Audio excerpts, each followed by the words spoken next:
Yahoo Sports Fantasy Football Live is powered by Ram Trucks.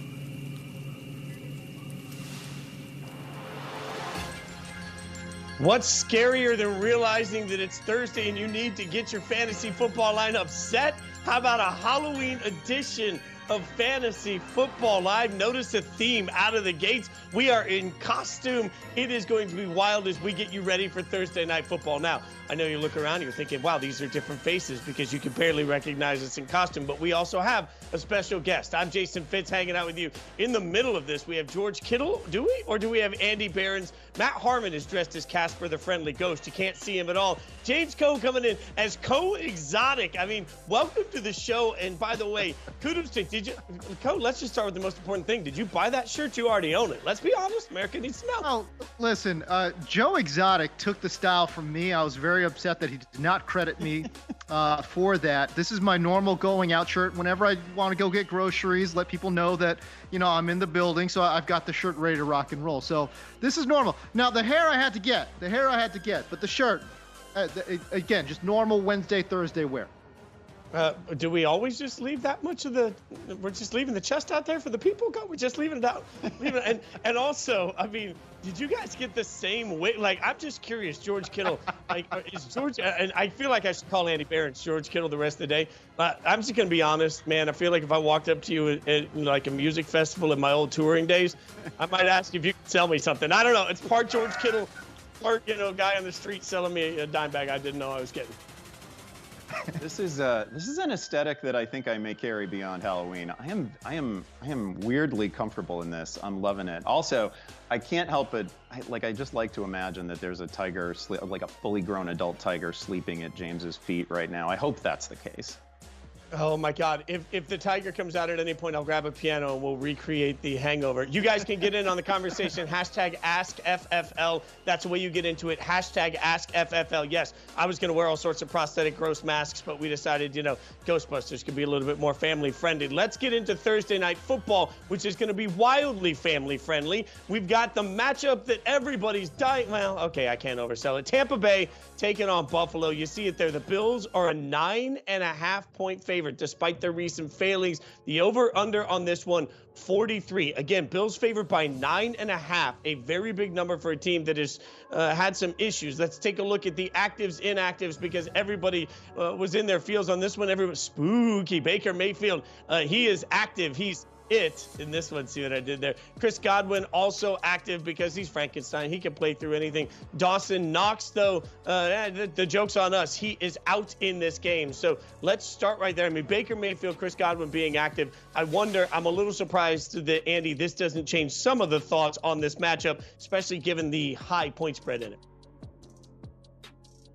Yeah, for me, actually, the biggest news here is the Dawson Knox situation, right? Because that sets up so well for Dalton Kincaid. He is coming off by far his best game, and we're about to find out, if this is another like Luke Musgrave or Michael Mayer scenario, or if this one is actually going to stick. Kincaid just saw a season-high 8 targets. He caught them all. He gained a season-best 75 yards. Knox, again, out this week, probably out for the foreseeable future. So there's a chance that Kincaid is almost never going to come off the field in this one. He's caught 25 of 27 targets on the season. That's ridiculous. It would be incredible for like a running back, somebody who gets targeted near the line of scrimmage. But for somebody who actually gets downfield, it's crazy. Knox and Kincaid have been like 3rd and 4th on the Bills in targets on the season. They're just behind Gabe Davis. Kincaid's setup this week is about as good as we can possibly hope for. I've got him as a top 8 tight end.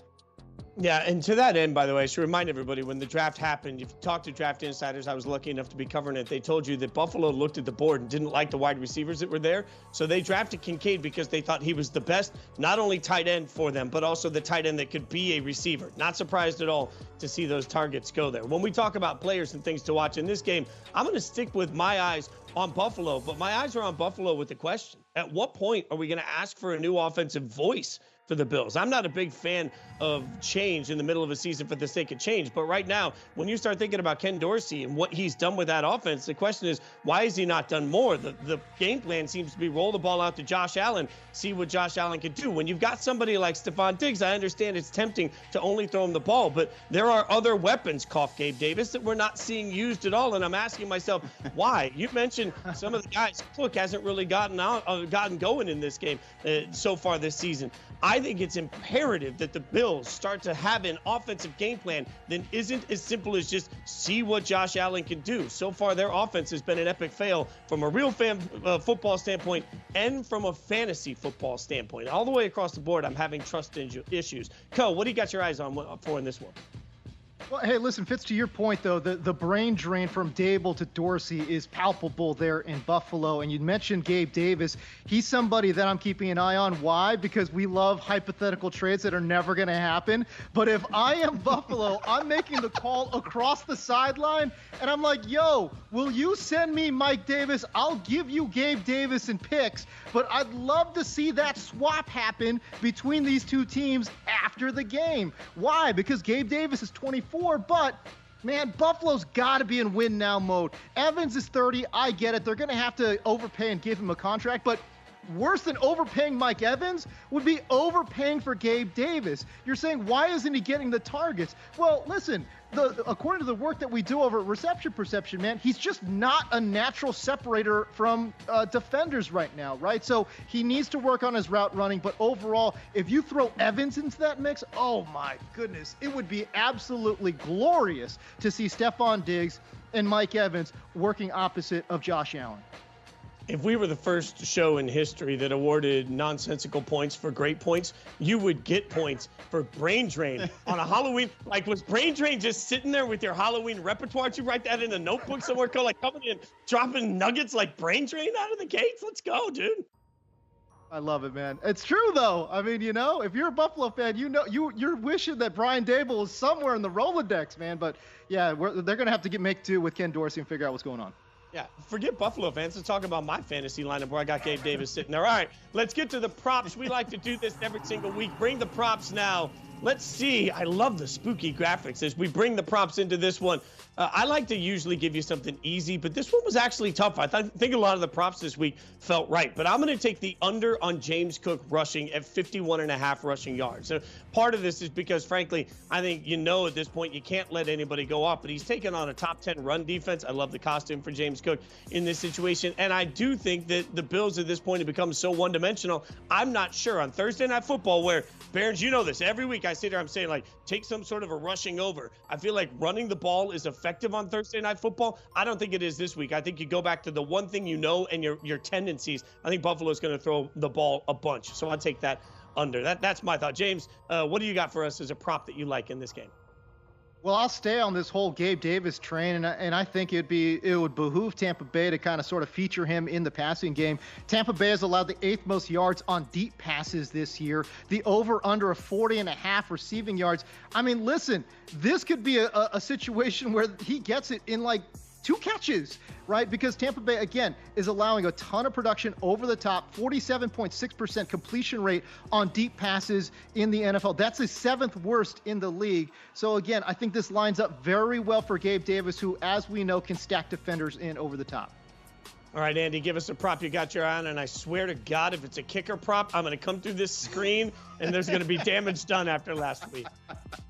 See, James, first of all, just let the record show that Chase McLaughlin over 1.5 field goals would have been my pick. Right. He always gets there. But these guys, they shamed me into not taking any more kicker props. So I'm not even gonna throw that out there. We're just gonna ignore the kickers in this one. If there's one thing that Tampa Bay loves to do, just sort of as a guiding principle on offense, it is to slam Rachaad White into the line of scrimmage hopelessly many times per game. So give me the over on 12.5 rush attempts for White. He's hit this total in 5 of his 6 games. The only time he didn't hit it, he suffered a brief ankle injury, had to come off the field. He's played 70% of the snaps every week, so he's not generally going to come off the field when healthy.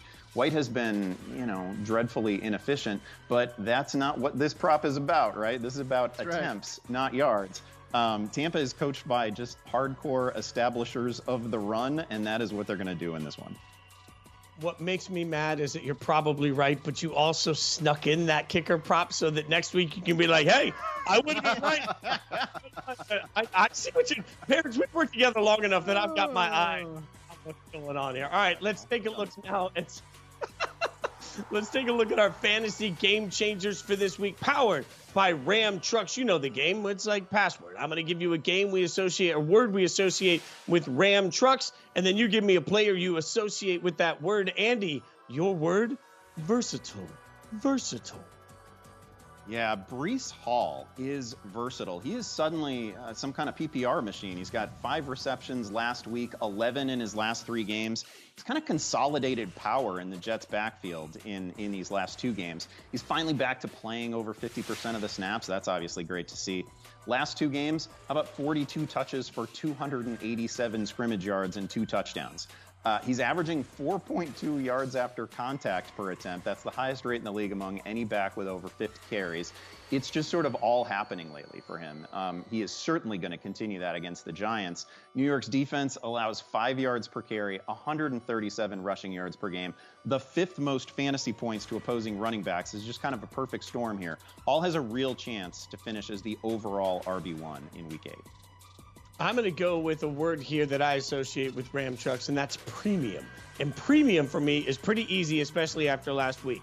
Mark Andrews, Ravens tight end, has always been premium, but particularly what we saw last week was an awakening. Remember, new offensive coordinator. This has been covered well, but he comes from Georgia, University of Georgia at the college level, where he used his tight ends beautifully. So one of the expectations is that this offense would open up for the tight end specifically. And I waited and waited and waited to see what that would look like. What we've seen in the last 3 weeks is the depth of route difference. Mark Andrews is running deeper. He is getting open while he does it. And the fact that they were able to do that against the Lions defense that should have had enough pass rush speaks to the efficiency right now of Lamar Jackson. Lamar Jackson is putting the ball on point. He's getting the ball deeper. He is driving it to a tight end that is absolutely going to be open in the middle of the field. I think by the end of the year, Mark Andrews is going to be getting a lot of Kelsey-like respect, deservedly so. And this week continues the trend of premium, especially against the Cardinals defense that can be taken advantage of. So, Co, your which is hard with the outfit you have on right now, but your word, trustworthy. We all think of Joe Exotic as trustworthy. Co Exotic, give us trustworthy. Trustworthy. When I think of trustworthy, man, I can't think of anyone else except A.J. Brown, because this is a man who, for 5 consecutive games, has had over 125 receiving yards. Meanwhile, the matchup is absolutely tasty, man. Washington has allowed the 3rd most fantasy points per game to outside wide receivers. And again, Brown, 5 straight with 125 plus. Washington has given up 5 double-digit PPR scores to outside wide receivers in 6 weeks, and season highs across the board, man, including A.J. Brown himself in week number 2. Remember, a season-high 38.5 PPR points, but they've also given up season highs to Drake London and DJ Moore, who actually they gave up a career-high 49 PPR points to him lining up outside. So, yeah, absolutely trustworthy is going to be A.J. Brown. Do you guys remember the 80s song, What Might Have Been? I think I don't remember who sang it, but there was an 80s power ballad or ballad, What Might Have Been. I feel like Titans fans have to be singing that every single week when they watch A.J. Brown just go off over what turned out to be a couple $1 million. Like Titans fans right now watching the total implosion. Oh, I feel it all the way through. That's a great pick by you. No matter what you're looking for in a light-duty truck, the 2023 Ram 1500's got you covered. Score yours at ram.com. Now, we're going to help you guys make some picks by looking at some tough flex decisions with multiple players for users submitted through social media and the fantasy app. Remember, hashtag AskFFL. Super easy to get it in. Somebody's tuning in right now, and they're just like, what in the hell am I watching? Like, there's expertise happening. I promise you that. Let's start with Tabitha throwing the question out. Tabitha saying full PPR, Michael Pittman, Joshua Palmer, DJ Moore, Deontay Johnson, or Rashee Rice. Co, what do you got on this one? Well, I'm never going to go away from Michael Pittman, whether hook or by crook. The guy just produces, and I do think after his comments after the game, I think Gardner Minshew is going to be peppering him with plenty of targets in this upcoming game. So yeah, I'm never going away from Pittman. And again, if you need 3, I think DJ Moore, very reliable. Every single week, it seems like he's getting double-digit points for your fantasy football team. And finally, I'll say Deontay Johnson, man. Jacksonville has allowed the 2nd most fantasy points per game to outside wide receivers. The 8 touchdowns allowed to the outside, it's tied for the 3rd most in the NFL. Deontay, for whatever reason, doesn't seem to score a lot of touchdowns. But bro, I'm gonna go out and just say Deontay Johnson scores a touchdown this week. Yeah, by the way, shout out to our incredible crew that works behind the scenes that doesn't get the honor of just sitting here like idiots. Because if you look at this work here, look at this. Look at the work that was got. Like, Rashee Rice is a pirate. Like, and he's got the smiling pirate. Like, I feel like there's a moment where I'd walk up to that door and be like, hey, man, that's a full-size candy bar and somebody that's happy to give it to you, right? Like, Barron's, that's full-size candy bar, right? Every card here, every graphic is an absolute masterpiece. This is wonderful. I'm almost too distracted. I think Barron's needs the DJ Moore poster put up on his wall. Okay, let's go to question number 2, and we'll let Barron's answer question number 2 coming in. Jason says, start 2 running backs, half PPR, Aaron Jones, Rashad White, Chuba Hubbard, Javonte Williams. It's hard out there. I always joke, Chuba. Sorry, Chuba. It's hard out there. What do you got, Andy? Yeah, well, I kind of gave you my Rashad White take already. I think he's going to get plenty of work, and he's probably not going to do a lot with it. I'm going to go and listen. I understand if you're sheepish around Aaron Jones. I thought he looked really good last week. He just seemed to be on a snap count, right? He barely played. He was out there for like 23 snaps, but he was efficient when he was out there. And let's watch the practice reports, assuming he's like a full go on Friday. I feel pretty good about him. Let's just remember way back to week 1 when he was the centerpiece of that offense and it looked great. I think we will get back there again. I'm optimistic it will be this week, so I want Aaron Jones. I think I also want Javonte Williams here. He's coming off 18 touches for 96 yards. Looks great. Looks suspiciously close to pre-injury Javonte, so I'm going to go that direction with this one. I can't quite do it with Chuba. Yeah, by the way, Javonte headshot there looked great. Like, I love the cowboy get up. That was well done. It was a good costume for him. Let's go to question number 3. Mike says, debating between Tyler Lockett, Dameon Pierce, Rashee Rice, and Joe Mixon. Which 2 out of 4 should I start? Co, what do you got? Well, I think Pierce is an absolute must start. Okay, and yeah, the cat ears is throwing me off though. Can I pick a man with cat ears? I don't know. Dameon Pierce against Carolina. Carolina's allowed the 2nd most fantasy points per game to the running back position. 5.3 yards per carry allowed. That's the 2nd worst. And man, they've just been absolutely gashed by running backs all across the board. I think Dameon Pierce is an absolute must start. And then when I look across the board here, I kind of like Rashee Rice as well, who has very quietly emerged as a very reliable flex play. He's scored double-digit PPR points in 4 of his last 5 games. You missed an opportunity. Dameon Pierce clawing his way through the defense. I thought we might go there. He makes defenders say meow. Like there were. It's a work in progress. It's great. Let's get the next question. I dropped the ball. My bad. There's plenty of time. Jean-Claude's Damn Van, one of my favorite Twitter handles in history, says, have PPR flex Aaron Jones, Joshua Palmer, Michael Thomas, or Chris Godwin. Please help. I cannot lose to my brother this week. I respect the heck out of that. Barons, what do you got? Yeah, that seems like a healthy family relationship right there. I could get tempted by Josh Palmer. He's been great. He's been outstanding. Obviously, they need receiving help with Mike Williams done for the year. He's also banged up. He hasn't practiced yet this week. He's got some kind of knee issue. So that is going to cause me to pivot to Aaron Jones, another guy who's been banged up. Just talked about him, though. I just think, he's ready to break out. He's ready to put this hamstring thing behind him. He was so good in week 1. We're going to see it again. This could be a sneaky shootout of a game, too, against the Vikings. Guys, keep the graphic up if we can here. Co, will you rate for us? We've got 3 Frankensteins. Which Frankenstein is the best? Like, rank them 1 through 3. 1 being the best Frankenstein. Which of our 3 guys makes the best Frank? I particularly like Michael Thomas's hair. Yeah. The drip icing on the top of the lettuce right there is looking nice for me. So I'm going to go with Michael Thomas as the best one. Although Chris Godwin is definitely threatening here. I like the facial scars on Chris Godwin's looking really good too. Oh, man. All right. Michael Thomas 1, Chris Godwin 2, Joshua Palmer 3. That's the real questions that you need answered. All right. We're going to continue to take more of your questions and give you guys more help throughout the course of the show. Hashtag AskFFL, of course, to get in on this. But obviously, the Chargers hoping to get right against Chicago on Sunday night. Hasn't been the start that they wanted. Austin Eckler pulled back the curtain on how he and his teammates are feeling after the season 2-4 start in Eckler's edge. Check this out. For us as players, our feelings don't really matter. Like it doesn't matter how I feel. I got a job to do, as players. That's what we had. That's what we signed up for, to win football games. You have to treat it with that type of mindset where I have to go out there and try to produce as much as I possibly can to help this team win games and try to be as efficient as I possibly can. And that's something that, you can preach, and it will never not be relevant in sports, is consistency and making sure that you play at a high level for as long as the game goes. And if you do that, you're going to give yourself a better chance to win. It can't be ups and downs. And like I said, we know that, and that's what we're trying to work on. And that's what it's been for us. And that's why we're 2-4.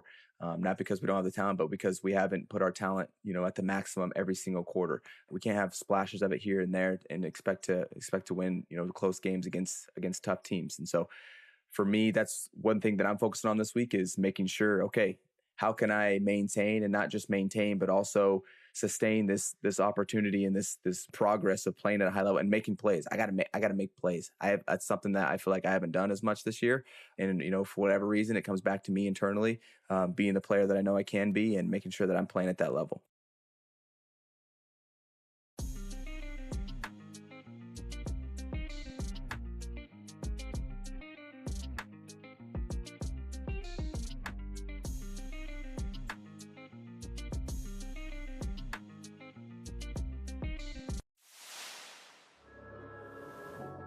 Welcome back. We're 3 weeks until the fantasy trade deadline, but people are wheeling and dealing already in the discussion tab in the fantasy app. Really cool way to get in there and get involved. Let's see what you guys think of some of the trade proposals that are out there.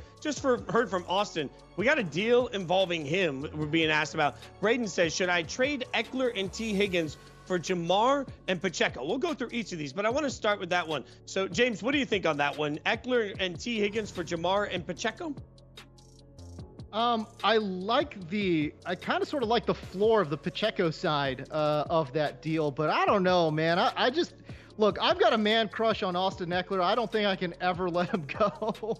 I know that it's been a little bit of an up and down season from a fantasy perspective for Austin Eckler, man, but you're just giving him way too much upside, I think, on that side of the trade. So no, I probably keep that Eckler side. Okay, let's pull up the next one, and this is Bijan Robinson. Here's the question. Trade Bijan for Henry. Jonathan Taylor is my other back, Carmen says. By the way, love that headshot of Bijan. Barons, what do you got on this one? First of all, I appreciate that James didn't trade Eckler. It would be way too, trading a coworker on the show. It's a little bit too awkward. Right. We can't do it.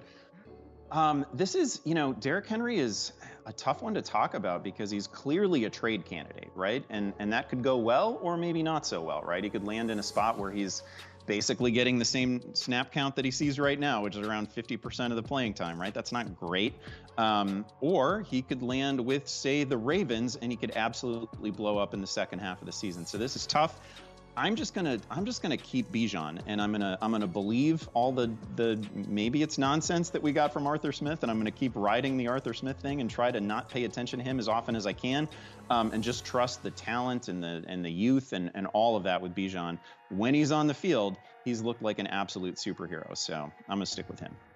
All right, let's get one more up here. And this one, Jalen Waddle. It's Waddle, Ridley, Jacobs for Olave, Addison, and Achane. That comes from Jaden. What do you think on that one, James? Oh, give me the Olave side all day long. I don't know where Achane is in terms of his recovery, but you take a look at that upside. I'll buy that all day long. Olave, again, has at least the tools to be a top 7 or 8 receiver in this league. And again, we've seen what Achane can do. So can he recover from his injury and still be that guy? I think so. So let's hope for that. And again, it just kind of sort of depends on where you are. If you're at the point in the season where you need a win, all right, well, waiting on Achane doesn't make a lot of sense, right? But if you feel like you can absorb a loss or two, okay, then that Achane side is looking really, really nice. So, yeah, go ahead and give me that Olave, Addison, and Achane side. It's interesting to me because earlier today I was hanging out with Diana Rossini on one of our shows, Zero Blitz, and she talked about at the trade deadline in normal football, like everyday football, teams get hesitant sometimes for trades because they don't want to see a player go somewhere else and be successful. That is real. It's like looking at your ex go be successful. I'm reminded every time we look at these trade scenarios, it's the exact same. Like we're all sitting there saying, man, the worst fear is that I'm going to trade Derrick Henry, and then all of a sudden he goes somewhere where it just pops off and I'm never going to hear the end of it. All right, let's, in the spirit of the season, in case you haven't figured out with the early Halloween edition, we're going to continue to have Halloween fun throughout the course of the show. So we figured we'd do a little bit of fantasy trick or treat. So I'm going to ask each of you guys to give me people that fall into different categories. So James, we'll start with Andy. Andy, give me a treat here. Somebody you think is a treat. Yeah, I think Gus Edwards definitely going to be a treat this week. Baltimore, again, a clear candidate to trade for a running back. I don't dispute that. But until they do, Gus can definitely be trusted. He gave us 144 scrimmage yards last week, a touchdown, the first long reception of his life, I'm pretty sure. And this week, he's facing Arizona. That's the league's 25th ranked run defense. They allow over 130 rushing yards per game. It is just hard to imagine that the run won't be in play all day for Baltimore against the Cardinals. Gus is also playing 50 to 60% of the snaps. He's handling a dozen touches or more each week. I think he's going to go off in this one. Maybe not quite to the level that he did last week, but he's certainly going to be a treat. I knew he was going to go off. He was on my bench. James, give us a trick. Somebody that you're out there think is a trick right now. I will stay at the running back position, and I'll talk about Brian Robinson. Look, it's really hard to say you could play this guy, especially with no teams on a bye this week, man. But Philadelphia allows the fewest fantasy points per game to the running back position, 3.3 yards per carry allowed, second best in the NFL. And, man, the Eagles are number 1 in the NFL in yards allowed after contact, okay? And I'll throw this stat out there, too. In the 3 losses of 7 or more points, Robinson averages 7.9 PPR points per game. In the 3 wins, he averages 18.7 PPR points per game. That's like an 11-point PPR difference. That's significant. Back in week 4, he did score 13.1 PPR points, but it was a close loss, and also he scored a touchdown. He only had 51 total yards on 3.2 yards per carry in that particular game. I think in this game, this week, man, I think Washington gets absolutely flooded by Philadelphia, and Brian Robinson is going to get absolutely snuffed out. All right, Andy, your turn to give us a trick. Who you got on the trick list? Yeah, this one could definitely blow up on me because I'm going with a pretty good player here. But, you know, maybe I'm trying for the reverse jinx. Who knows? We have heard some vaguely positive comments from Zach Taylor on T. Higgins' health coming out of the bye, right? But while injured, his snaps have been limited. His usage severely limited. He's got 2 catches for 21 or fewer yards in each of his last 3 games. And then there's this week's matchup with San Francisco, which is not ideal. I just want to see it one time before I go back to ranking Higgins in the teens and using him without a second thought, using him with total confidence. I feel pretty good about the way Joe Burrow looks right now. I feel pretty good, obviously, about the way that Jamar Chase is playing. I just need to see it with Higgins, and if he blows up on the bench in a non-bye week, I'm okay with it. Let's just hope that he's ready by the second half to be the usual T. Higgins that we're accustomed to. All right, I'd like to end these things on a positive note. So, James, give us a treat. I will talk about my guy Dameon Pierce here. And again, I don't think he's a great system fit for what they want to get done in Houston. And as a matter of fact, I would argue that Dameon Pierce at times has been borderline unplayable. But, oh my goodness, you can't ask for a better matchup on the board than Carolina. Again, as I mentioned, they've allowed the second most fantasy points per game to the running back position. They've allowed 5.3 yards per carry. That's the second worst in the NFL. Man, Carolina has allowed a double-digit PPR running back in every single game this season. As a matter of fact, they've allowed a 20-point PPR back in 4 of 6 games. That is absolutely banana pants. Dameon Pierce is going to have a good game in this one. And I would say this, after he blows up against Carolina, sell. I'm going to take that advice myself. I love the passion on Dameon Pierce. Never thought we'd get there today. Okay, it is time. What time is it? It's my favorite time of the whole show. Why is it my favorite time? It's time for primetime picks. Now, yes, again. I'm being measured here. I'm being measured here. Co, you're new to the show, new to the family here, right? We do this every week. And it's a very simple process, right? You have 3 games on the slate. You have the Thursday night game, the Sunday night game, the Monday night game. Each of us in snake draft order must take only one player from each of those nights. So you got one shot, somebody from each of those nights, 3 players total. We accumulate the points. And what do you know? Wouldn't you know it? I went into Monday Night Football trailing heavily, and I took one Christian McCaffrey. And somebody else on this show, namely Andy Behrens, before the game started, had taken one George Kittle, as he is dressed today. And he sent to the group text, I can see it now, 3 touchdowns for Kittle. He was right about the 3 tutties. He just had the wrong person because, whoo, I'm sitting on the leaderboard. Oh, my God, it feels so good. Golly, it's just, I want to thank my country. I want to thank my family. I want to thank my life coach. I'm now in first place yet again, where I feel like I belong. And I have the tiebreaker edge. So far, whether you're talking about wins or total points, I am putting on a clinic. I'm done gloating. The best part about this is that we still made our picks throughout the course of the week. So now, Co has got the unenviable job of defending. No matter what Harmon has picked, you must defend the pick, all right? So that's the way this whole thing, you've got no choice but to defend it. So we start the draft process. Behrens is on the clock first. Andy, you get to pick from the whole smorgasbord of games over the weekend that we have, the primetime games. We've got Bucs at Bills, Bears at Chargers, Raiders at Lions. Who you taking first? Fitz, you know who I miss? I miss week 2 Fitz. I miss that guy. I miss the guy who was calling this contest rigged, who was talking about what a corrupt process it was. That guy was onto something. This new Fitz, I don't know, week 7 Fitz, week 8 Fitz. I don't know this guy. I don't recognize this guy. I'm saucy now. I am gonna take. I'm gonna go with tonight's game. I'm gonna take Steph Diggs. He's got 500-yard games already this season. He's got 6 touchdowns in 7 weeks. And there are only like 1.5 players in this game that I really trust. So I'm just gonna go ahead and take the one that I actually like.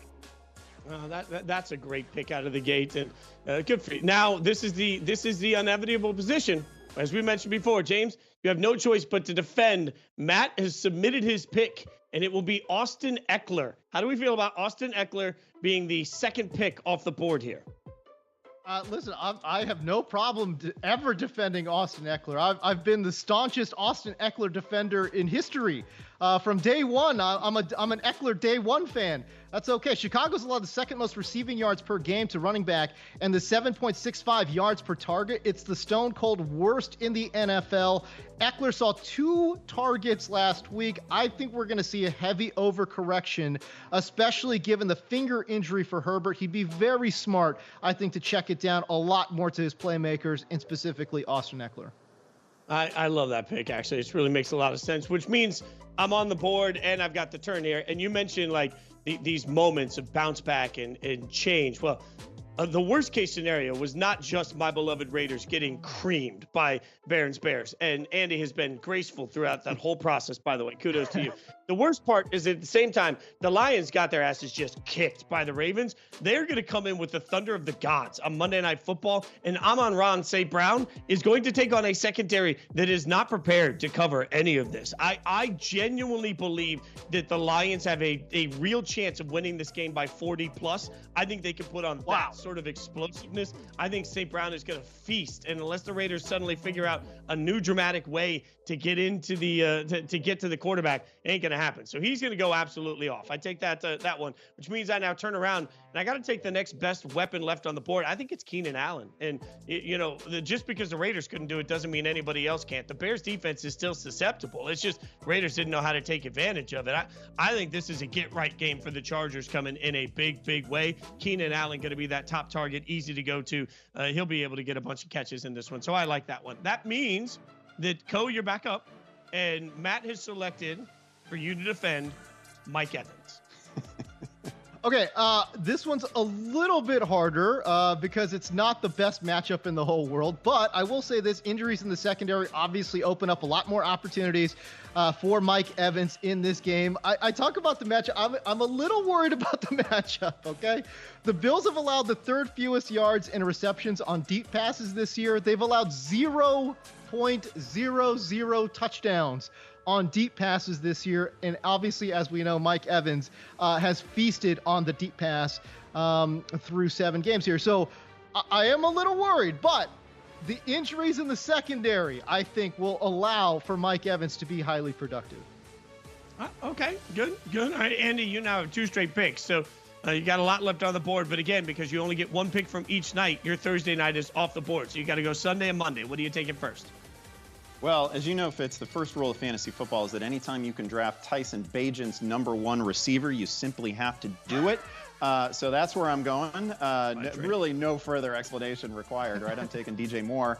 I will say that it was nice to see DJ Moore actually heavily targeted last week. And sometimes that's what we get with a sketchy quarterback, right? They just come out firing to the one legit professional receiver on the field. So I think Moore has an okay day. It's not going to be like the last time we saw him in prime time, but it's going to be okay. My next pick, I'm going to your Raiders. I'm going to take Davante Adams. There was a huge effort, especially early last week, to just feed the ball to Davante. I'm a little bit surprised that he didn't finish the game with 15 catches, 16 catches, because the first couple drives were just all Davante. So all that effort didn't amount to a whole lot in the end, but still, 12 targets were nice. The Lions defense ranks 24th in the league against the pass. I need a ceiling game from someone here, and no other available player has a ceiling quite like Davante's. Okay, and that means we're back to go here, and the pick has been made. It is Jahmyr Gibbs from Monday Night Football. All right, how do we feel about that one? I feel great about it. It's an absolute smash spot, I think, for Jahmyr Gibbs. David Montgomery with those ribs has not practiced as of Thursday. So I don't know. We'll see, but it doesn't look like he's going to play. And if he doesn't, I think it's just a great pick here because, again, Detroit back at home. Favorable game script with Detroit favored by 8 points. Las Vegas is bottom 10 in yards per carry, yards after, and yards before contact. And they're also bottom 10 in run stuff rate. So we just saw Deontay Foreman absolutely eviscerate this team.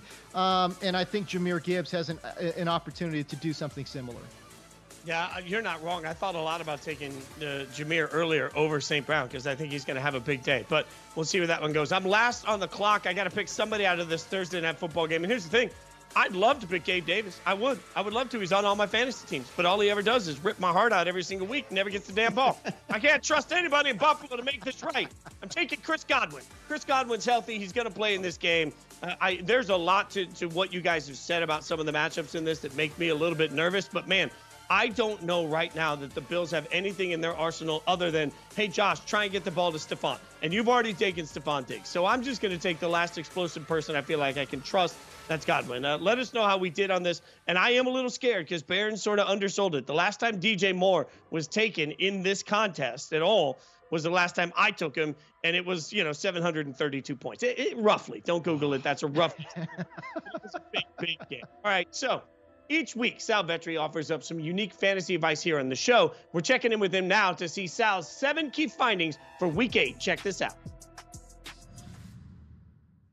Here are the 7 key findings that'll help you win your Week 8 fantasy matchup. Finding number 1 takes us to the best spot of the week. And this best spot is for Isaiah Pacheco, who's a 7-point home favorite against the Denver Broncos. Pacheco faced Denver in Week 6, on the road, on a short week in Thursday Night Football, and he still posted a season-high 22 touches for 98 total yards. And now since Week 4, Pacheco's handled 70% of the Chiefs' carries and has a touchdown in 4 of his last 5 games. Now this might seem unsustainable, but starting running backs and Patrick Mahomes' offenses average over a touchdown per game. The Broncos have allowed 143 yards per game to opposing running backs, the most in the league and 17% more than any other team. Finding number 2 is the pickup and play of the week. And this is the Cardinals tight end Trey McBride, who has seen his usage increase for 4 straight games. In Week 7, he saw a season-high 6 targets, and we found out on Tuesday of this week that Zach Ertz is going to be on the IR and miss the next 4 games at least. McBride was the Cardinals' second-round pick last year, and he's one of the most productive college tight ends of all time. In 2021,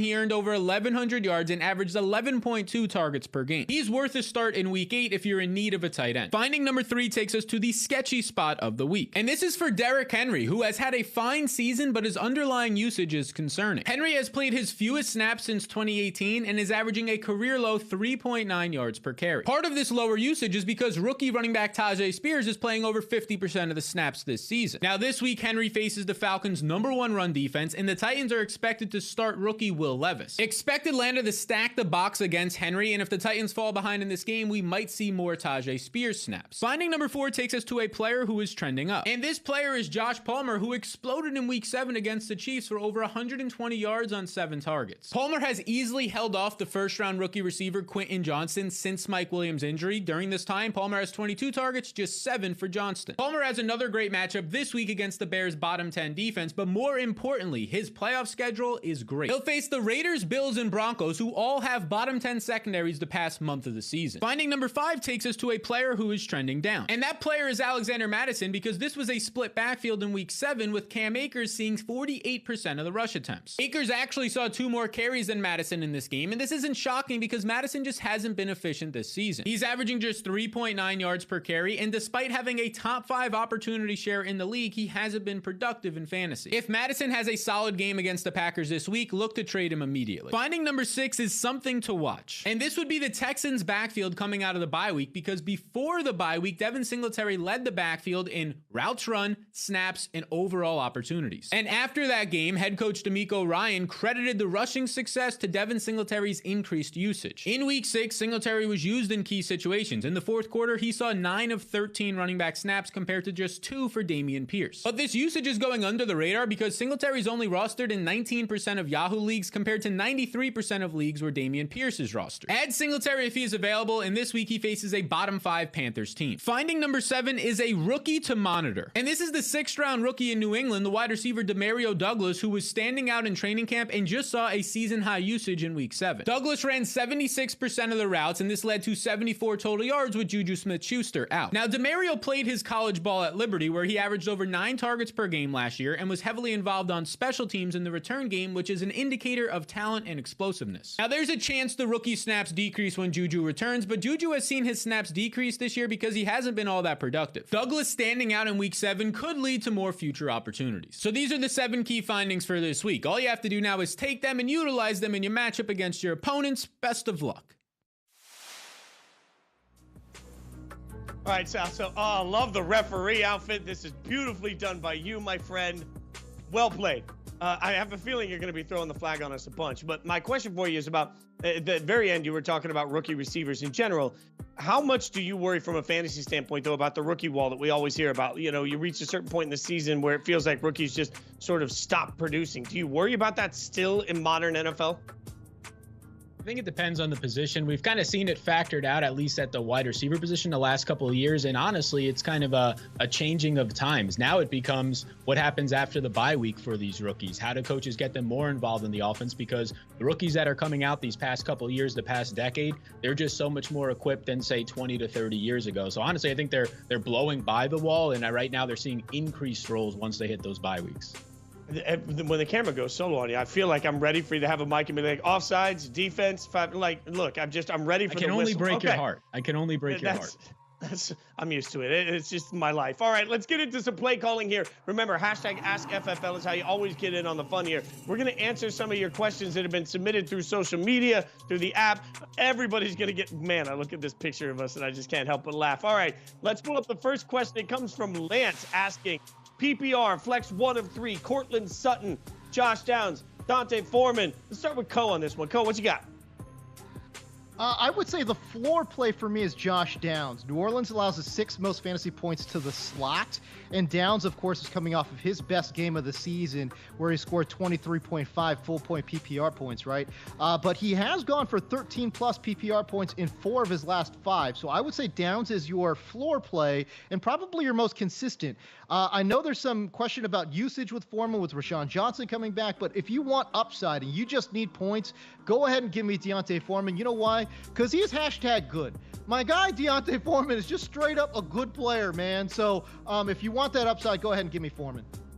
Hashtag good should be a thing. All right, question number 2. Jeff says, Superflex, Desmond Ridder or Sam Howell? Let's let George Kittle chime in on this one. Parents, what do you got? Ridder or Howell? What a question. First of all, the kudos to Sal for actually dressing like as an authority, and the rest of us are just sitting here like maniacs. I'm a doctor. I'm a doctor. Peter Venkman is a doctor, sir. I demand to be fair point. I really didn't think this thing through. So Desmond Ridder and Sam Howell, these guys are both, they're like top 13 fantasy quarterbacks on the year, and that is not me saying something nice about them. That is an absolute indictment of the position. Both of them have a little bit of rushing ability. I think that Howell is a much better bet for high volume in this game. And that's, when you're talking about sketchy quarterbacks, that's probably all I'm chasing here. It's going to be messy volume. He has given us 3 multi-touchdown games so far this season. I'd probably go there. He's far more likely to attempt 40 passes than Ridder. All right, let's get to the next question. This one, of course, goes to our referee. It'll go to Sal. Riz asks, pick 2 PPR, Gabe Davis, DeMarcado, or Jackson Smith and Jigba? Yeah, so this one's going to probably come down to what happens with the Seattle injury reports. DK Metcalf practiced in full yesterday, and Tyler Lockett actually missed with a hamstring. So you have to see what happens there. But the risk is Gabe Davis plays tonight.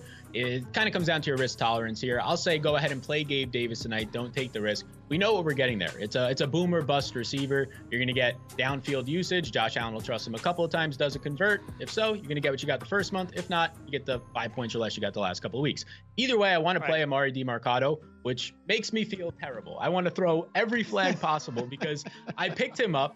Many people picked him up. He did nothing for you. You drop him, and then he has 94% of the snaps. They trust him completely in every single situation. So who knows what's going to happen this week? But if they put him in there in every single situation, pass protection, passing downs, short yardage, I assume they're going to give him some significant usage this week. So I'll take DeMarcado and Gabe Davis. I'm going to let you throw that flag here because we're going to just throw a little wiggle in here. Co, when the next question comes to you, but here's what we're going to do. We're going to have you chime in, and then we'll see if the ref likes what you've decided here. Question 4, John asked, Devontae Smith or Josh Downs, PPR. Co, tread lightly here because their official is going to either throw the flag or whistle or something after. What do you got on this one?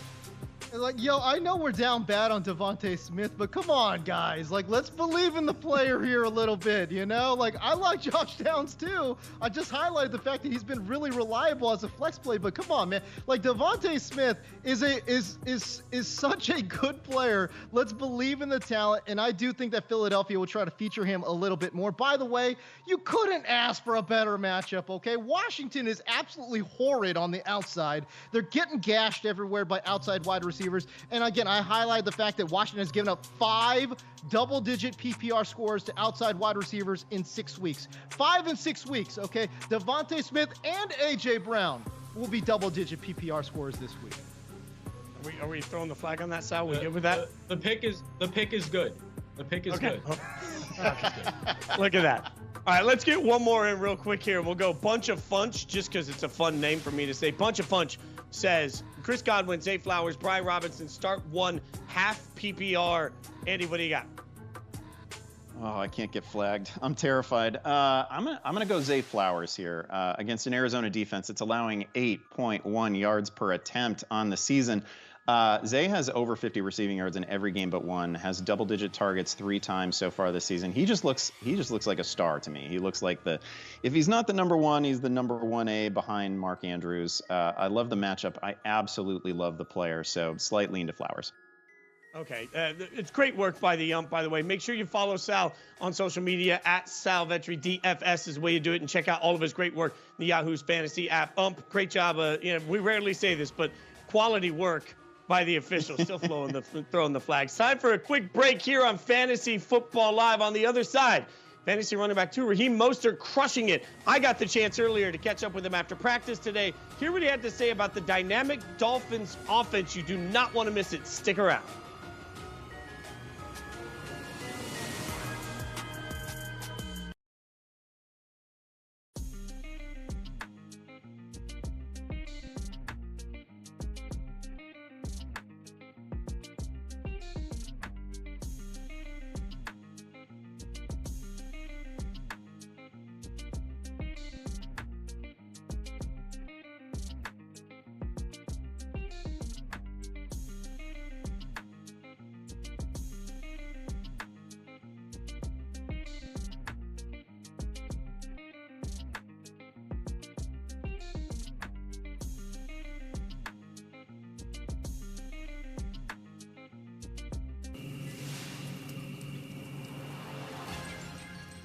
Welcome back to Fantasy Football Live, the pre-Halloween edition, as you can tell by our outfits. Let's take a look at the injury report coming out of practices today. Who we're taking a look at for the whole weekend. Kareem Hunt thigh did return to practice today, I should say. Jerome Ford still doubtful with the ankle. Tyler Lockett hamstring did not practice today. Alvin Kamara illness, he did return to practice today. Tyreek Hill with the hip injury. Adam Schefter says didn't practice due to a hip injury. Told reporters he's fine and he's playing Sunday. I look across the board on this, obviously a lot to break down, but Andy, I want to look at Kareem Hunt for just a second here because Kareem Hunt has been relied on. Like, he is growing in this offense. So how much hesitation do you think we should all have at this point if we have Hunt in our lineup? Well, great sign that he's back at practice on Thursday, right? And that this isn't some situation where he's just kind of limited on Friday. He's going to try to give it a go because Jerome Ford's going to be out in this one. Pierre Strong played well last week, but I'm pretty sure that all Cleveland wants to do while P.J. Walker is their quarterback and maybe beyond is just run the heck out of the football, right? They'd love to get away with running the ball 35, 40 times a week and getting out with like a 17-14 win, leaning on a league best defense. So I think that's what we can expect from them. Again, tremendous sign that Hunt is practicing. I think he's a strong play. James, what is the Tyler Lockett injury, the hamstring? What's that say for you? I'm a little bit worried about that for Tyler Lockett. And again, remember too, DK Metcalf is also dealing with a little bit of an injury there. All of that just indicates to me that JSN has increased upside and probably increased floor as well. So we got those hamstrings are tricky, especially for a slightly older player, man. We got to keep a close eye on that one. Yeah, I think it makes a lot of sense for you to talk about, too, what that means for the wide receivers. It'll be interesting to see how they balance that offense. Remember, you can keep in touch with us all throughout the weekend as we get ready for the action on Sunday morning, too. Let's take a look at our fantasy graveyard as we continue the Halloween theme.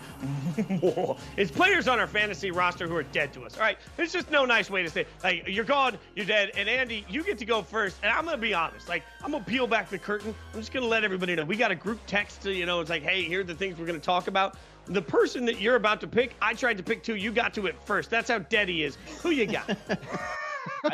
I've actually dropped Jahan Dotson in a handful of leagues, but I've got a couple where, it's like 14 teams, 16 teams. There's so many flexes. I can't drop him because he's like a functional player who sees the field. But man, this has been rough. He had a game-changing dropped pass last week, and even more glaring drop the previous week, and that was on his only target. It has just been bad. He has one touchdown, and his single-game yardage high this season is 43. You drafted him. I drafted him as just a glaring, screaming breakout candidate coming off a promising rookie season, and it just simply hasn't happened. And we're here like at the halfway mark of the year. So again, I've dropped him in a couple places, but you can't do it everywhere. I'm starting Josh Reynolds over him this week. I'm starting certainly Curtis Samuel over him. I'm starting Josh Palmer over him. He's absolutely in the fantasy graveyard for me until further notice. Yeah, and it'll be interesting to see how he gets out of that at some point because it feels like there's a rut there. Since I couldn't take Dotson, I went with another wide receiver that's also dead to me, and it's Amari Cooper. And look, there have been so many beautiful moments in Amari Cooper's career. So many times that you've looked at it, and it has been absolutely epic. But now, what is Cleveland as a team? Everybody I've talked to, every insider I've talked to continues to tell me they're going to be aggressive to try and get a running back because the method, as you mentioned earlier, Andy, the method for this team is run the football a bunch and just hope that whoever your quarterback is doesn't screw it up. That is not a method on top of an inconsistent wide receiver that leads me to dependable production down the road. If I was at a spot where I thought I could get significant value or at least comp value at this point for Amari Cooper in any of my leagues, I would trade out of him because I don't think I can trust him week in and week out for the rest of the year. I can't trust the quarterback position. I can't trust what they're going to do play calling wise. I can only trust the defense. If I got Cleveland defense, I'm going to trust it all day long. Everything else, I am absolutely scared of. So Amari Cooper, in honor of Halloween, dead to me. James, who do you got as somebody that's dead to you?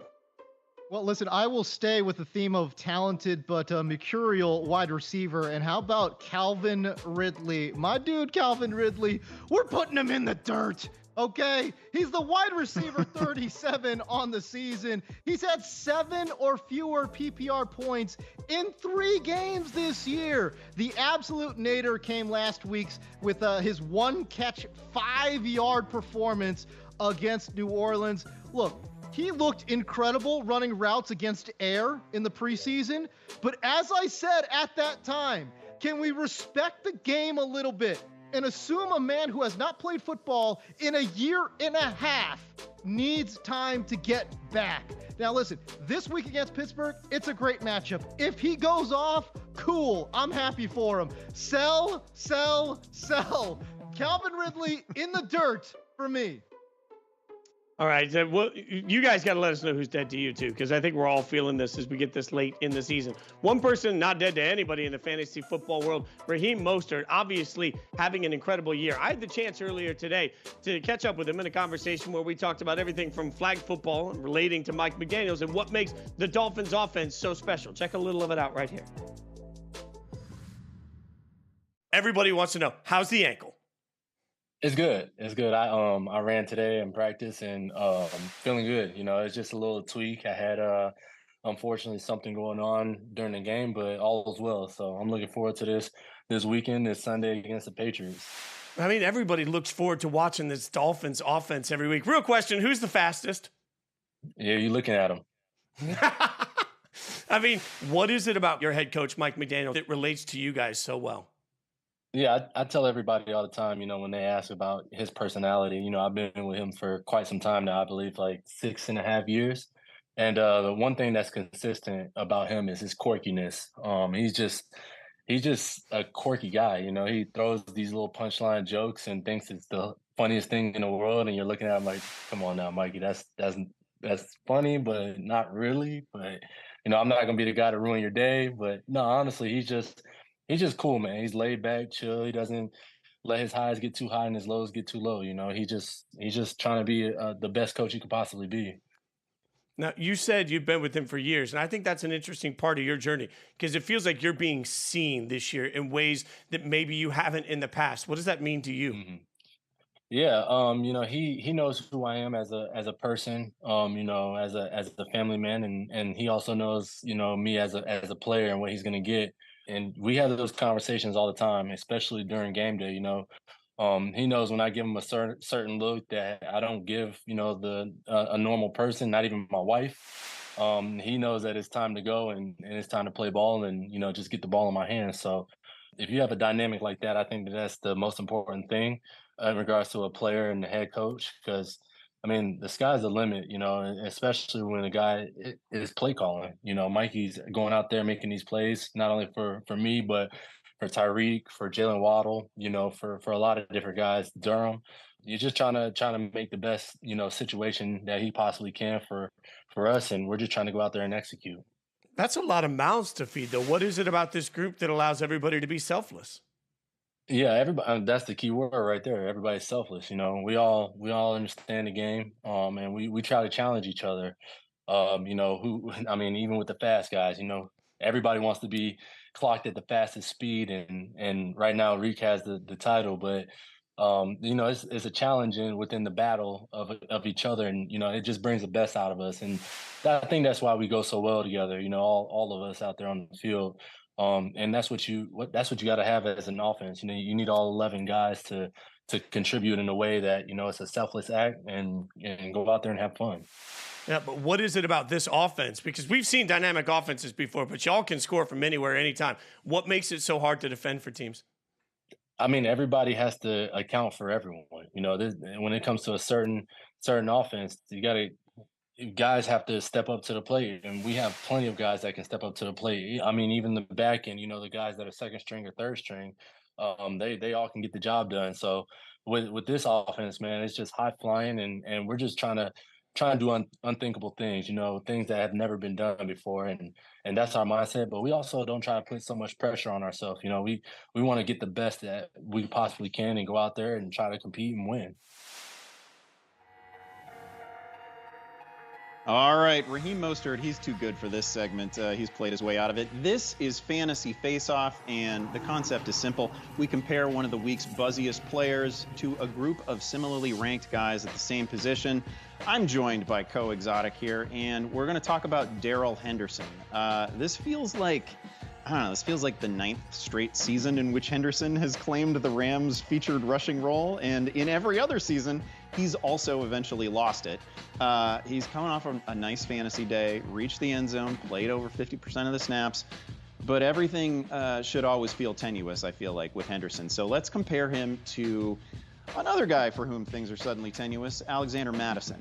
He's facing Green Bay this week. He was just out-touched and outgained by Cam Akers in the Niners win, but he's had a couple of big games. Who do you like here, James? Well, I think for me, again, I got to ask the question, are we like even sure Henderson's going to be active? Because he got reverted back to the Rams practice squad.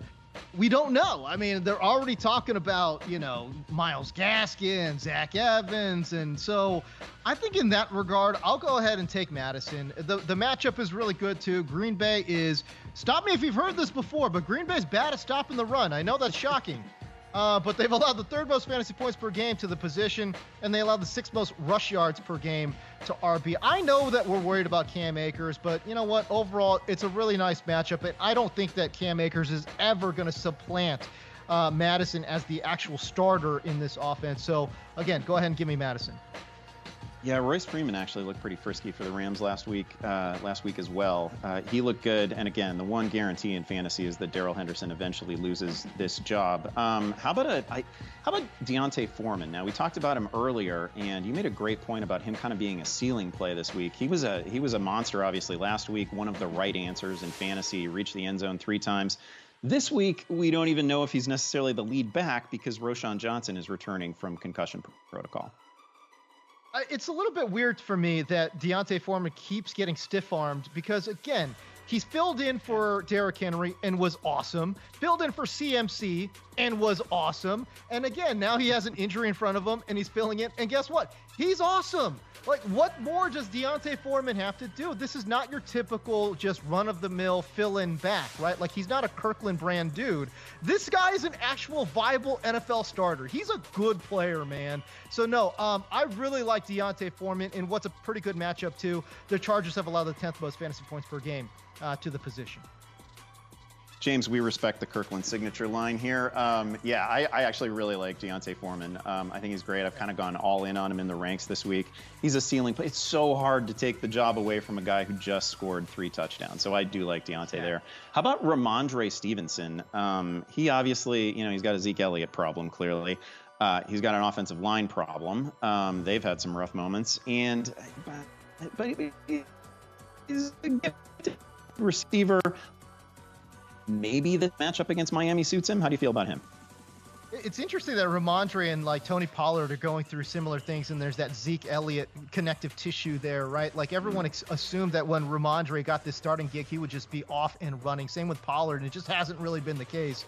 It's a neutral matchup against the Miami Dolphins, who give up just about league average PPR points to running back. But I do think that Ramondre in a trailing game script could work in a lot and should work in a lot more as a pass-catching running back. And I just think if you want like a PPR cheat code, I feel like Ramondre is probably a better call than Darrell Henderson. So much of this, Andy Barons, goes back to I don't know if Darrell Henderson is even going to play. Getting reverted back to the practice squad just makes me feel so nervous because, as you mentioned, he's been through this before with the Rams over and over again. So, I don't know. We'll see. Yeah, we're not even 11 months from him being outright waived by the Rams. So it was a fantastic story. I agree with you. I would play Ramondre here. I think we really helped some people this time in this segment. Good work, James. Let's send it back to Fitz. We're going to get spooky with some sleepers. Oh, look, I needed more sass. I mean, like spooky. We'll work on it, Bears. We got plenty of time. All right. All 32 teams. Like, all 32 teams are in action this week. Every single one of them. No buys to just disrupt our lives. So we thought we'd see if we could identify some spooky sleepers for week 8. So we'll start with Co-Exotic, as we've now deemed him throughout this whole show. It's the stash I can't get over. All right. What do you got? Give me a spooky sleeper. The funniest thing about this stash is that as an Asian man, I cannot possibly grow facial hair. It's like not possible. So the fact that I have this mustache going right now is incredible. I'm really living vicariously through this costume. As a spooky sleeper, though, give me Odell Beckham Jr., who plays 93% of his snaps as an outside wide receiver. Beautiful matchup on the table against Arizona, who's allowed the 4th most fantasy points per game to outside pass catchers, including the most receptions and the 5th most yards per game. 75% completion rate allowed to the outside. That's the third worst in the NFL. Odell Beckham, from a volume standpoint, season high 7 targets last week. And guys, is it at least possible that he's rounding into form after missing all of last year? I think it's possible, at least, that we see a better Odell Beckham to close out the season. Oh, by the way, Arizona's allowed a double-digit outside wide receiver in 5 of their past 6 games. So I really think Odell has a chance to surprise this week. And if Odell surprises, that will continue the ascension of the rest of that offense. I'll give you a sleeper, a little bit of bias in this, but I'll give you a sleeper that I think actually has a real shot to have a big game. Michael Mayer, in part because, come on, it's Michael Myers. Like, that's part of it. But also the tight end for the Raiders. Look, not a lot of points there, but I think what you have to look at is the last 4 weeks, right? Every single week, we've seen his snap share continue to rise. And even last week in a game where he wasn't looked at, he was still on the field. So now you got to ask yourself, what are the Raiders going to do with the return of Jimmy G on Monday night? Well, they're going to have 2 tight ends on the field the entire time because they don't trust their offensive line, which means Mayer is going to be on the field for the majority of it. So when you know your guy's going to be on the field and you know that offensive line can't hold up, it only makes sense that a quarterback that wants to get rid of the ball quickly will do that to Michael Mayer. I think there's a real chance for a sleeper action for him in a game where the Raiders are going to get absolutely demolished. The tight end position will still be a key for a quarterback that needs to get rid of the ball quickly. He'll have a big one. Andy, what do you think here? What's a spooky sleeper you're looking at? I feel like you're lacking a little of your usual sunny Raiders optimism this week. It's too bad to see this happen. Can't imagine why. I mean, yeah, I can't imagine either. I'm going to go with a guy that we've actually talked about a fair amount on this show, so maybe he's not a sleeper exactly, but it is Josh Downs. He was one of the most popular ads of the week. He should have been one of the most popular ads like 2-3 weeks ago, but you guys didn't do it. He's got touchdowns now in back-to-back games. He demonstrated last Sunday that he is more than a 0 A-dot slot guy at 125 yards, a long touchdown reception. He's also seen at least 6 targets in each of his last 3 games. The guy never plays fewer than 70% of the snaps. That goes back to opening week. Everything basically trending in the right direction for a player who was absolutely dominant at the collegiate level too. New Orleans doesn't seem like a great matchup on the surface, but they actually do allow the highest target share in the league to slot receivers. So this could be good news for Downs specifically. I expect him to have a pretty good week. Kudos to the Colts for doing this with their backup quarterback, too. I'm just going to keep saying that over and over and over. Like, speaking of great mustaches, the mustache man out there doing his thing. All right.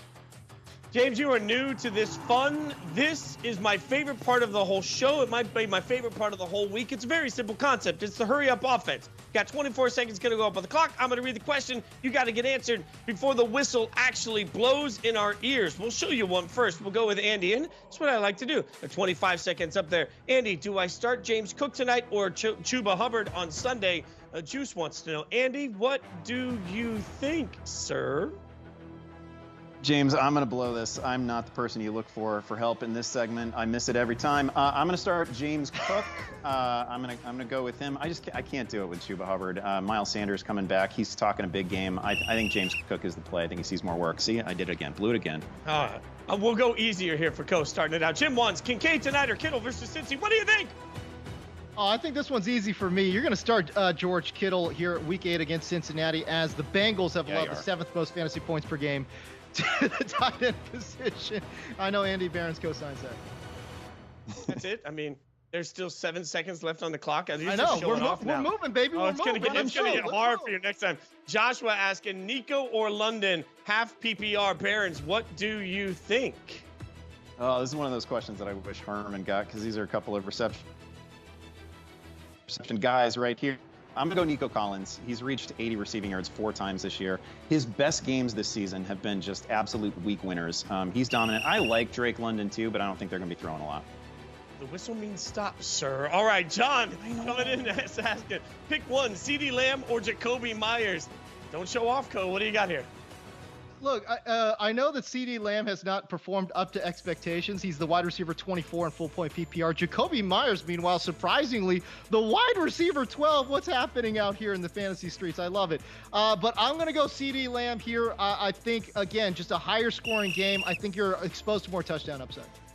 All right, now I love the long ones. Billy D. Kidd, flex question, D. Foreman, K. Hunt, J. Downs, or A. Madison, full point PPR.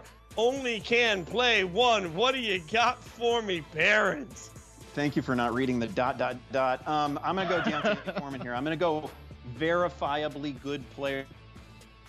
Deontay Foreman, the guy coming off the touchdown game. I like Hunt. I like Downs. I like 3 of these 4, but I'm going Foreman. Okay, that was oh, let's just give credit here. Odie is such an underrated cartoon character, and I think it's important that we acknowledge that while I ask you the question. Scary Terry or James Cook PPR flex spot? What do you think? Terry McLaurin taking on Philadelphia, and actually they've been surprisingly bad against outside wide receivers, despite last year being one of the absolute best. I'm going James Cook in this one. I think he gets a lot of PPR production. Oh, look, I even pinched him in. He still almost got it. All right. Jason asking, Rashad White tonight or Dante Foreman on Sunday? That's an important question. Got to figure this out one. Barons, got to know quick. What do you think? Rashad White, one of the least efficient players in the league, or verifiably good back Deontay Foreman. Come on. He has been fully approved by James Coe. Come on, this is Foreman. Okay, with time to spare, no less. Wow, you guys are showing off tonight. All right, G. Roth asks a very simple question, Coe. It has a complicated answer, I'm sure. He simply asks Ayuk or Aaron Jones with 3 question marks afterwards. What do you think? I think for me, this one's pretty easy. I'm going Brandon Ayuk here. The injury for Aaron Jones still worries me a little bit. Again, if you're looking for a floor play, of course it's Aaron Jones, man. But for me, I'm always chasing upside. Give me Brandon Ayuk. Okay, little whistle. Got to respect the whistle, people. Respect the whistle. Crickets asks Godwin or Josh Downs. What do you think, Barons? Oh man, I'm still waiting for a Godwin touchdown. I like him. I don't mean to dismiss him necessarily here, and this Bills defense isn't what it would have been without White, without Milano, but I'm going to go Josh Downs here. I'm a pretty big believer. And again, against New Orleans, the slot receiver man has been peppered with targets. I think this is a good week for Downs. Next one, the only Sutton. I didn't know there was competition for other Suttons. In a half PPR Superflex, I need to sit one Mixon at San Francisco, Say Flowers at Arizona, and Calvin Ridley at Pittsburgh. I love that he took the time, Coe, to give us the matchups. What do you think? Oh, that's the best. Oh, first of all, kudos to Cortland Sutton, because he's the only Sutton apparently that I know of. Anyways, but I'm going to sit one out. I'm sitting Joe Mixon against San Francisco. Are you kidding me? I don't want anything to do with San Francisco's defense, not with Joe Mixon. All right, let's see what Mikey here wants. Thielen, Garrett Wilson, or T. Higgins. Hashtag Ask FFL. Note the great spider on the graphic too. Barons, what do you think? Man, August me can't believe that I'm doing this, but I'm going to play Adam Thielen here. He's got 4 touchdowns over his last 5 games. He's got at least 7 catches in each, 100+ yards 3 times this year. I got to see it from Higgins. All right, Michael coming in saying, at flex, Hollywood Brown or Rashee Rice. At tight end, Evan Ingram or Dalton Schultz. Standard scoring. 2 questions, Wow. 1 tweet. We'll allow it. What do you think, Coe? Dinosaur scoring. I love it. Go ahead and give me a Hollywood Brown. I think they're going to have to chase a little bit. And he's been seeing a ton of volume as well. I'll go ahead and take that floor upside play with Hollywood Brown at tight end. Oh my God. I guess I'll go Evan Ingram. Delay a game. 5-yard penalty. Repeat first down. Roger Rabbit asking Henderson versus Dallas or Hubbard versus Houston in full PPR. Thanks. Hashtag Ask FFL. Barons, what do you got? You know what? Sal's not here. We're not throwing flags anymore. I'm gonna go Darrell Henderson here. I get that he's reverted back to the practice squad. I think he's gonna play. I think he's gonna come back up. He's gonna play. It's not a great matchup, but man, Chuba has a Miles Sanders problem this week. Again, I think Miles Sanders back to full health. Bringing up Sal is unsportsmanlike conduct. 15-yard penalty. Repeat first down. Sports Truth wants to know, I'm debating between Kincaid and Ridley in my flex. Hashtag Ask FFL. Coe, what do you got for us? Dude, I know I just put Ridley in the dirt, and I know he's dead to us, but man, look, come on, man. Like, let's play Calvin Ridley, okay? It's a great matchup against Pittsburgh. They give up a ton of production to outside wide receivers. I think Ridley has a fine week this week. And then after that, like I said, sell. I like the sell. That's all right. Cage Sweets wants to know, unsure who to flex. Nico, Kareem Hunt, or Jacoby Myers. Andy, what do you think? Yeah, and this one's hard. This is one where I really want to know the rest of the lineup because I want to play all these guys. I love Nico Collins this week, but I'm going to go Kareem Hunt. He practiced. We got no Jerome Ford. Huge deal that he returned to practice. And Cleveland, again, going to want to manage around P.J. Walker, going to want to run the football. Coe, this was your first experience with us hanging out on this show. You were delightful, my friend. The mustache was nowhere near as good as your energy and your wild performance. Also, we should give Harmon a credit. He was here the whole time. Again, it's Casper the Friendly Ghost. You just couldn't see him on set. He's here. He's just like haunting us all the way around. Join us each and every Thursday, 7 p.m. Eastern, 4 p.m. Pacific. Check out the entire library of podcasts that we have, including the Yahoo Fantasy Football Show. Got a lot of great stuff out there. Check back in Sunday morning for the latest on player injuries. And our own Scott Pianowski will be answering your last-minute lineup questions on social media. Hashtag AskFFL. Remember, you can check out a ton of great content in the Fantasy app, in the Yahoo Sports app. We're really proud of what we're putting out. Most importantly, I have to take a second and thank everybody behind the scenes that really worked their tails off to put together this show this week. The graphics, the images, the Halloween work was incredibly well done by everybody that you don't get to see sit in front of a microphone and do this. Without them, we're just three bumbling idiots, which is maybe what we are anyway. We appreciate your time. Thank you so much for Andy Behrens, for James Coe. I'm Jason Fitz. Thanks for hanging out. Enjoy your week of football.